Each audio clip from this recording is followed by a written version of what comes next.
मनोज जरांगे पाटलांच्या उपोषणाचा आजचा तिसरा दिवस। मराठा आरक्षणाच्या मागणीसाठी उपोषण सुरू। जरांगे पाटील आज सकाळी 11 वाजता पत्रकार परिषद घेणार।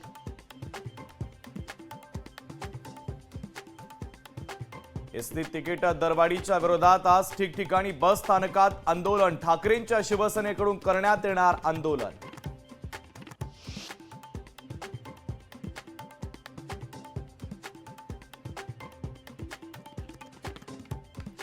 मार्कडवाडी समर्थनार्थ शरद पवारांच्या राष्ट्रवादीचं आज आंदोलन। मुंबईत प्रदेश कार्यालयाच्या समोर वरिष्ठ नेते उपस्थित राहणार आणि वरिष्ठ नेत्यांच्या उपस्थितीमध्ये आंदोलन केलं जाणार। ठाकरेंच्या शिवसेनेची आज ठाण्यातील विधानसभा निहाय आढावा बैठक। दुपारी 12 वाजता मातोश्रीवर होणार बैठक। मुंबईच्या दहिसरमध्ये संरक्षक भिंत घोटाळा तर 10 वर्षात 55 कोटींचा झोपडपट्टी सुधार मंडळाचा घोटाळा। लोकशाही मराठीच्या दणक्यानंतर राजकारणी आणि प्रशासन खडबडून जागं।